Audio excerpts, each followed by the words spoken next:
Happy Thursday morning po sa inyong lahat mga kapatid. Salamat at purihin ng Panginoon Diyos na tayo ay muling ibinangon sa umagang ito mula sa kanyang kabutihan at katapatan.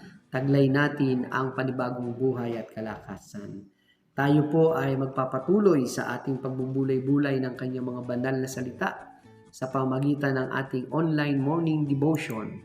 Ang ating Grab Food for the Soul, our daily dose for the nourishment of our soul. Ang ating pong pagbubulay-bulay ngayon ay may pamagat na Patience is Working. Ang ating batayan talata ay ating masusumpungan sa Santiago 1:2-4 at ganito ang sinasabi ng kanyang mga salita. Mga kapatid, mag-alala kayo kapag kayo dumaranas ng iba't ibang uri ng pagsubok. Dapat inyong malaman na nagiging matatag ang inyong pananampalataya sa pamamagitan ng mga pagsubok. Dapat kayong magpakatatag hanggang sa wakas upang kayo maging ganap at walang pagkukulang. Salamat at purihin natin ang Panginoon Diyos sa ating pagbasa at pagkarinig ng kanyang mga banal na salita.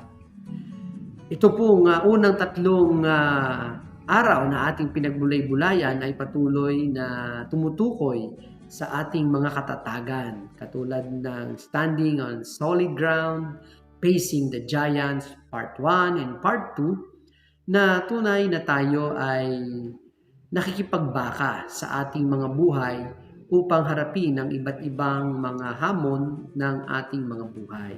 Kaya tayo nagpapasalamat sa Diyos sapagkat ang wika nga sa ating mga napagbulayan, tayo ay pinagpatagumpay ng ating Panginoon at hindi niya tayo iniiwan at hindi tayo pinababayaan. Mahalaga ang patience, lalong-lalo na sa panahon na sinusubok ang ating mga pananampalataya.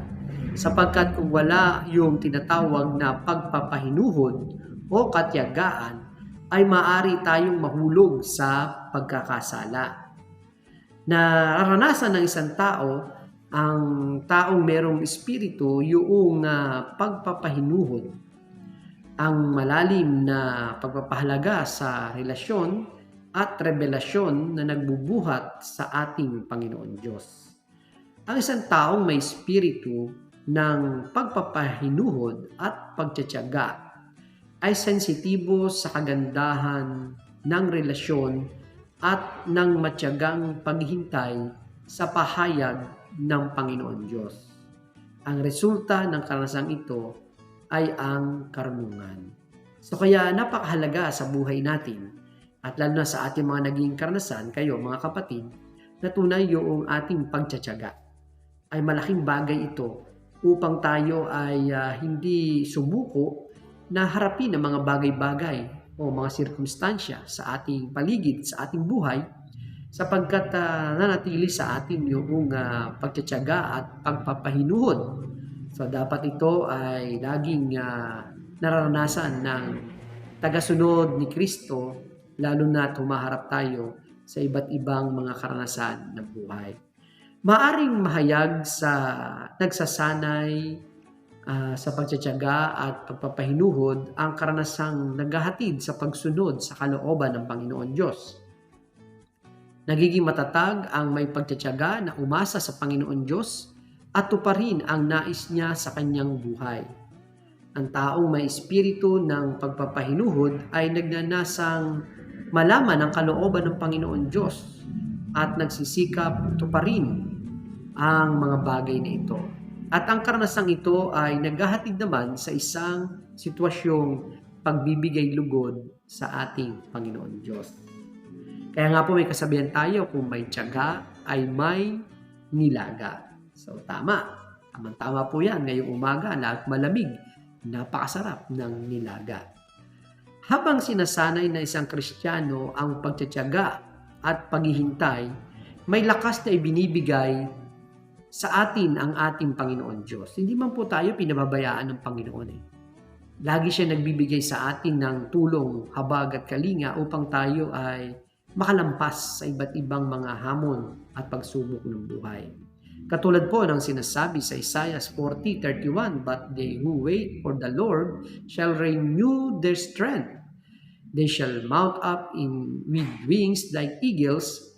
They shall run and not be weary. They shall walk and not faint." Kaya blessed tayo sa buhay natin ito sapagkat mayroong Panginoon Diyos na nagpapalakas sa atin.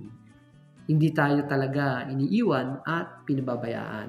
Lalo na itong mga kapatid natin na nakikinig at nanonood, maaaring kayo ay mga naging karanasan na sa inyong buhay at nasumpungan nyo ang pagkalinga ng Panginoon dahil naging matyaga tayo na harapin ang mga pagsubok na ito. Ang wika po, may tatlong bahagi ang mga talatang 2 at 3 tungkol sa pagpapahinuhod o patience. Tingnan natin ang mga sinasabi ng ating pagbubulay-bulay.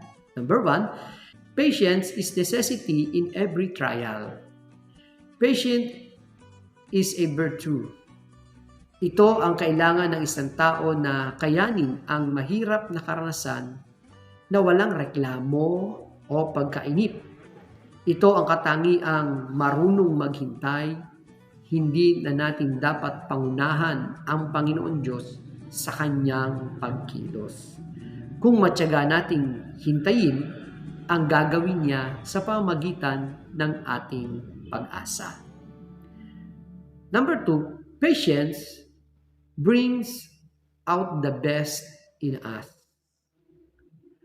Ang katotohanan ito ay higit nating napapatunayan sa panahon ng pagsubok. Sa halip na tingnan ang bigat ng pagsubok, mas makakabuting tingnan kung ano ang maaaring idagdag ng Diyos sa atin sa gayong pangyayari. Palalawakin at payayabungin ng Panginoon Diyos ang ating mga pananampalataya at bibigyan tayo ng pagkakataong maranasan ang masagana niyang biyaya kapag tayo'y nahaharap sa pagsubok. God is stretching our faith, our skills, our patience, so that the end of this process, we will become better persons. Kaya nga po, ang sabi sa ating Bible verse, di po ba? Tayo ay mapalad, sapagkat sa kabila ng mga pagsubok na ito, na kapag ito'y ating napagtagumpayan, tayo po ay lalong magiging matatag at hanggang wakas tayo ay magiging ganap at walang pagkukulang. Kaya nga po ang magandang magiging resulta nito kapag tayo ay nagtiyaga na magpatuloy sa paglilingkod, pagiging mabuting mamamayan, mabuting Kristiyano, at mabuting kapatid sa pananampalataya. Nagpapatuloy, tayo po ay lalong magiging matatag at matibay na tagasunod ng ating Panginoon. Kaya yung number 3 po ay sinasabi sa atin, patience is continuously working in us towards our maturity. Walang taong pinanganak na instant ay maturity. Kahit pa ito ay sa aspektong pisikal, emosyonal, intelektual at spiritual. Ang lahat ng aspeto ay patuloy na hinuhubog into maturity. At dahil ito ay isang continuing process, mahalaga ang matyagang paghihintay upang makamtan ang kaganapan nito. Kaya nga po mga kapatid, ang daming magandang mga halimbawa sa buhay ng isang tao na nabanggit din sa banal na kasulatan, katulad ng mga magsasaka na talagang buong tiyagang inaantay ang kanilang panahon ng kanilang pag-harvest. Simula sa pagtatanim, pagbabantay, hanggang sa ilang buwan na ito ay dumating sa harvest time.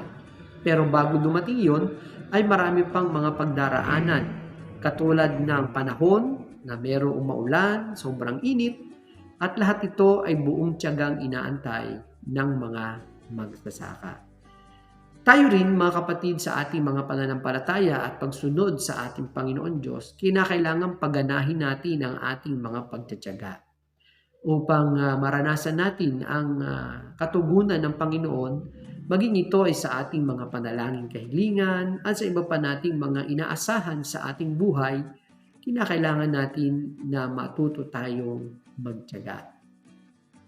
Sa sandaling matutuhan ng isang tao ang virtue of patience, nawawala na sa kanya ang pagreklamo, sa halip na papalitan na ito ng pusong mapagpasalamat.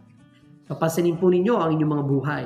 Kung kayo po ay tao matyagain at talagang ang espiritu nyo ay naroon na ang katyagaan, ano po ang inyong mapapansin? Mawawala na ang inyong mga ugaling pagiging mareklamo.